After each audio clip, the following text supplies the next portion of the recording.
Now, before I begin, I want to be clear. I'm not here to relive the past just for the sake of it. I'm here because truth matters, because leadership matters, because the character of those we put in positions of power matters. And sometimes, when history leans in a little too close, we have to look it in the eye and speak plainly. Some moments call for silence. Others call for courage. And every now and then, something happens that forces us to stand up and say something loud enough that even those who pretend not to hear have no choice but to listen. Tonight, I'm going to talk about a moment like that. A moment that shocked even the Trump himself. So, if you'll walk with me for just a little while, we're going to pull back the curtain. We're going to talk about what's real. And we're going to remind America who we are and who we refuse to become. Now, let me tell you something that's been sitting with me for a while. And I don't say this lightly. Because when you've sat in the chair, when you've walked through those halls, and you've had to carry the weight of decisions that affect millions of lives, you understand the value of silence. You understand the discipline it takes to not speak on every tweet, every headline, every provocation. Because words matter. The presidency matters. But there comes a point where silence becomes complicity. And the country we love cannot afford more silence. Not when so much is on the line. Not when the very idea of leadership has been turned into a reality show where cruelty is a feature, not a flaw. See, when you hold the highest office in the land, you're not just managing policies. You're shaping the tone of a nation. You're not just a leader of government, you're a moral compass, whether you like it or not. And when that compass breaks, the country doesn't just lose direction, it loses itself. Now, I watched for 4 years, like many of you. I watched how truth was bent until it broke. I watched how facts became optional, how science was sidelined, how responsibility was dodged. I watched how a pandemic swept across the country. And instead of a steady hand, what we got was finger-pointing, blame games, and a reckless disregard for life. And here's the thing. I don't expect perfection from any president. Lord knows I made my share of mistakes. But what I do expect is a basic respect for the office, for the Constitution, for the people. What shocked me, and yes, shocked me, was not just the decisions made, but the pride with which ignorance was displayed, the delight taken in division, the celebration of chaos, not as a necessary discomfort on the road to justice, but as a governing strategy, as if cruelty was some kind of strength, as if mockery made you powerful, as if decency was weakness. Because leadership isn't about showmanship. It's not about clapping back on social media, or surrounding yourself with yes men, or hosting rallies that feed your ego. Leadership is about listening when it's hard. It's about showing up when it's uncomfortable. It's about doing the right thing, especially when nobody's watching. And let's not pretend the damage wasn't real. It was real. It still is. Institutions were tested in ways they'd never been tested before. Norms were shattered. Basic decency was rebranded as political correctness. And through it all, millions of Americans were left wondering, is this who we are now? Is this what we accept? Let me be clear. This isn't about partisanship. This isn't about red or blue. This is about right and wrong, about character and consequence, about whether we believe the presidency should be a mirror for our worst impulses or a beacon that draws out our best. Now, I know there are folks out there who say, why bring this up now? Why not just move on? And to them I say, because accountability is not about punishment. It's about preservation. It's about drawing a line in the sand and saying, this is not who we are. This is not who we want to be. I say this with no bitterness, no anger, just clarity. Because I love this country too much to pretend that what we saw, what we felt, didn't matter. It did. And if we don't face it, if we don't own it, then we're doomed to repeat it. And the next time we might not be so lucky. So yes, I was shocked. Shocked that after generations of struggle and sacrifice to build a more perfect union, so much could be dismantled with a shrug, with a smirk, with a tweet. Shocked that the very idea of truth could be treated like an inconvenience instead of a foundation. But I was also reminded that America is bigger than any one man, that the truth always has a way of rising, even when it's buried under spin, that dignity may not shout, but it endures, and that no matter how dark the chapter, the story isn't finished.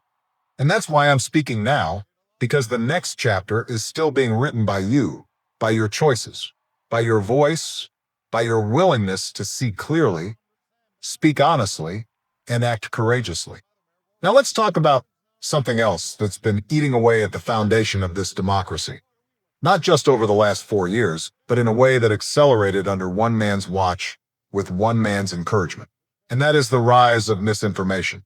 The deliberate distortion of facts, the assault on truth, not as a byproduct of confusion or uncertainty, but as a strategy, as a tool of power. Because here's the deal.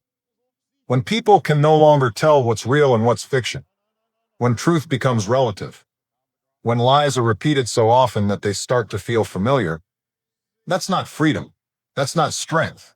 That's not democracy. That's manipulation. That's control. And I'll tell you something.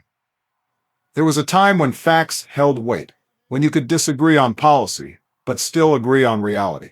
When two people could look at a number, a chart, a scientific study, and no matter their politics, they'd accept the data as a starting point, a place to build from. But what we saw, and what continues to this day, is an erosion of that shared foundation. We saw a leader who didn't just ignore the truth, he actively worked to discredit it, mocked scientists, undermined public health experts, dismissed journalists, cast doubt on election results without evidence. Not because he had proof, not because he cared about the facts, but because it served his narrative, his need, his ego. And look, I know the temptation. It's easy to click on the headline that confirms what we already believe. It feels good. It feels safe. But democracy isn't supposed to be comfortable all the time. It's supposed to challenge us. It's supposed to demand that we stretch our minds and open our hearts and grapple with complexity. That's how we grow. That's how we get better. But when one voice gets louder than all the rest, and that voice is telling you that everyone else is lying, that only they can be trusted, that the media is the enemy, that facts don't matter unless they benefit you, then we have to call that what it is. That's not leadership. That's propaganda. And I want to be absolutely clear about this. When the truth becomes optional, everything else becomes vulnerable. Justice, progress, trust. Because how can we hold power accountable when the very concept of reality is up for debate? How can we protect our freedoms if we don't even agree on what we're protecting? And yet, that's what we saw, day after day, lie after lie, until the lie wasn't just a glitch in the system, it became the system. Until millions of people started to believe that up was down, that losing was winning, that evidence was irrelevant, that truth was just another opinion. And I know some folks will say, well, all politicians lie. And I get it. Cynicism is seductive. But there's a difference, a big difference, between spinning the truth and setting it on fire, between stretching facts and erasing them altogether. We've reached a point where millions of Americans are getting their news from sources that are not just biased, but deliberately deceitful. We've allowed algorithms to feed us outrage instead of understanding. We've mistaken clicks for credibility. And we've let one man, just one man, turn the truth into a casualty of his own ambition. So yes, I was shocked. Shocked not just by the lies themselves, but by how quickly they spread, how eagerly they were consumed, how rarely they were questioned, and shocked, most of all, by how much damage they caused to our institutions, to our communities, to the very fabric of trust that holds a country together. But I was also reminded that the truth doesn't disappear just because someone denies it. It doesn't die in the dark. It waits. It endures. And when people are willing to stand up for it, to speak it, to protect it, to amplify it, it comes roaring back stronger than ever. We've got to choose that path. We've got to teach our kids that truth is not just a moral value. It's a civic one. We've got to demand that our leaders tell us what we need to hear, not just what we want to hear. We've got to be vigilant, not just against lies, but against the temptation to accept them when they make us feel good. Because the health of a democracy doesn't just depend on votes. It depends on truth. And if we lose that, we lose everything that comes after. Now let me talk about something else. Something that doesn't show up on spreadsheets or in headlines, but you feel it. You feel it when you turn on the television. You feel it when you're talking to your kids about what leadership looks like. You feel it when you wonder whether the people representing you in power still carry the weight of that responsibility the way they used to.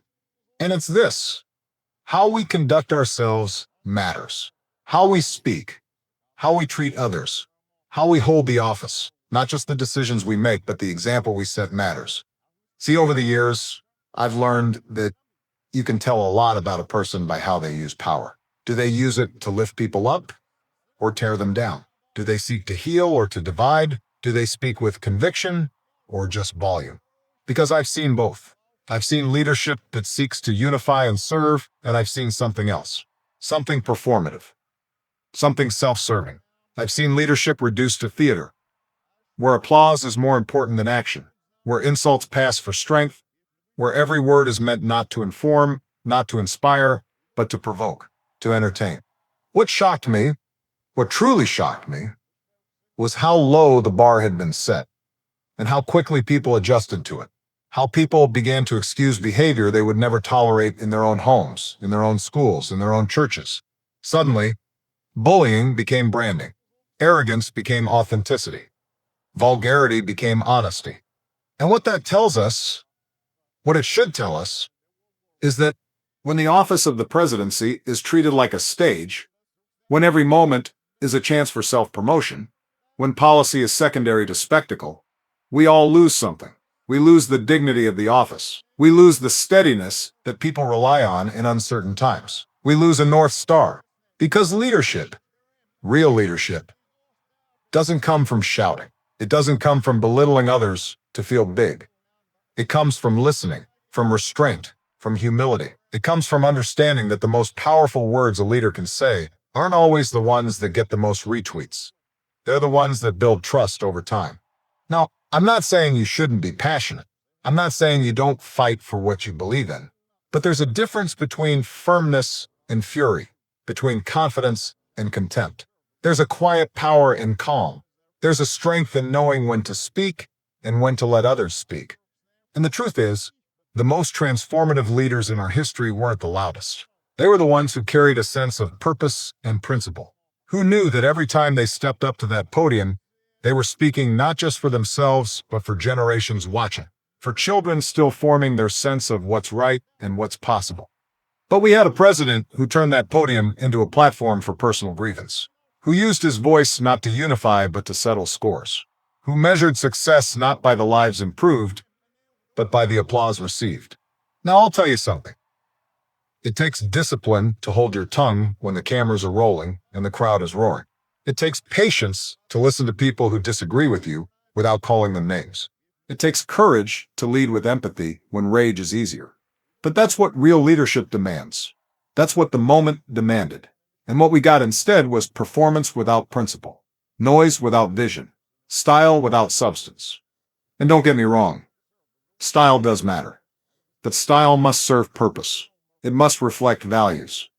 If the style is all there is, if there's no moral compass beneath it, then what are we really left with? A leader is not supposed to mirror the worst in us. A leader is supposed to reach for the best. A leader doesn't need to be perfect, but they do need to be steady, measured, decent, because people take their cues from the top. Children model what they see. Grown adults rationalize what they're shown. Culture bends toward power. So when leadership descends into spectacle, into chaos, into cruelty masked as strength, it doesn't just change policy, it changes us. It lowers our expectations. It numbs us to the outrageous. It teaches us to expect less from those we elect. And when we expect less, we accept less, and we get less. That's why this matters. Because the damage isn't just temporary, it's cultural, it's generational. When we treat every disagreement as war, when we reward provocation over principle, when we decide that decency is optional if it doesn't serve our tribe, we lose the capacity to govern, we lose the ability to heal.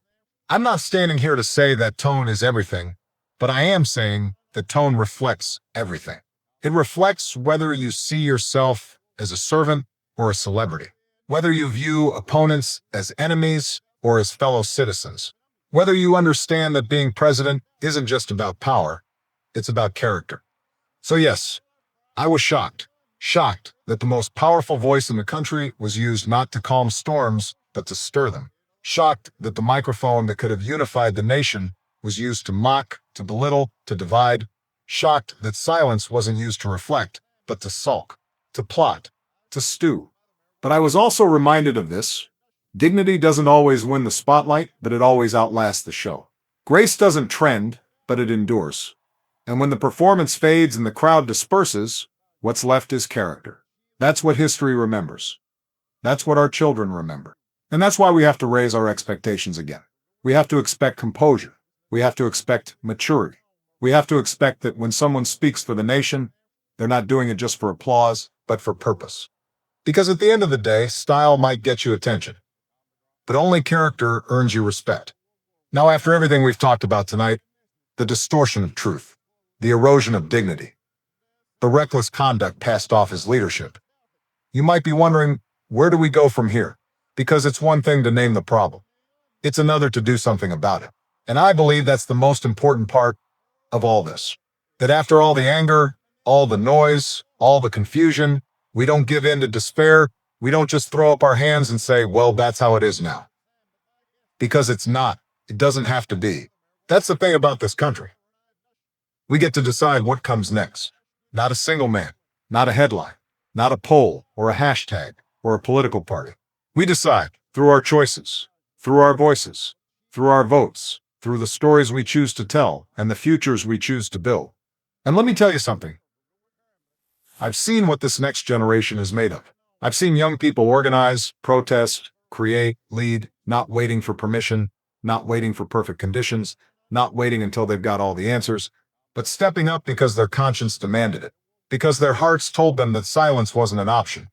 And I know some folks try to say that young people are disconnected or disillusioned, that they're too distracted or too cynical, but that's not what I see. What I see is a generation that's wide awake, a generation that knows the stakes, a generation that grew up watching what happens when leadership fails and who are ready to do something different. But I also know that change is hard, especially when the world keeps telling you it's impossible, especially when you've seen the system bend and break and twist itself in ways that seem designed to keep power in the hands of the few while the rest are left to fight over the scraps. But here's what I need you to remember. Cynicism is not wisdom. Tuning out is not resistance. And giving up, that's not rebellion. That's surrender. And we don't have the luxury of surrender. Not now. Not when voting rights are being rolled back. Not when the planet is overheating. Not when gun violence is stealing futures. Not when the truth is under attack. And the institutions meant to protect it are being tested every day. We don't just get to sit this one out. Because if we do, we know what fills the vacuum. We seps seen it. We seps lived it. Fear, division, lies dressed up as patriotism, power that serves itself, and a politics that says, you stir either with me or you stir the enemy. But that's not what this country is built on. This country was built by people who chose hope over fear, unity over chaos, work over whining. People who didn't wait for someone else to step up. They became the someone. Because history doesn't just happen in books. It's not just about names etched in stone. It's about what we do right now. It's about how we show up when it's hard, how we carry ourselves when no one's clapping, how we respond when the future is unclear. But the stakes couldn't be higher. This is one of those times. And I'll tell you, no single person is going to fix this alone. No speech is going to magically pull us together. No election will solve all our problems. But this isn't about one moment. It's about momentum, about building something bigger than ourselves, about understanding that democracy isn't a transaction, it's a commitment. And when we commit, when we show up, when we vote, when we run for office, when we organize, when we lift others up instead of tearing them down, something powerful happens, something durable, something real. That's how we reject what we've seen.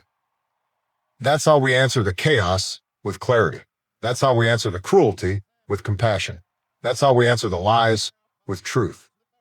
We don't just condemn what's broken, we build what's better. Now, I'm not saying it'll be easy. The forces that benefit from division, they're loud, they're well-funded. They're counting on us to be too tired, too discouraged, too distracted to fight back. They're counting on apathy. But what they forget, what they always forget, is that the power has never belonged to them. It's always belonged to the people. Because every generation gets tested. And this is our test. Not just to call out what's wrong, but to imagine what's right. Not just to tear down, but to build up. Not just to react, but to lead. And leadership doesn't always mean a title. Sometimes it just means doing the right thing when it's hard. Sometimes it means listening. Sometimes it means standing alone. Sometimes it means lighting the path so others can follow. So yes, this moment shocked a lot of people. It exposed things we can't unsee. It challenged our assumptions. It made clear how fragile our norms can be.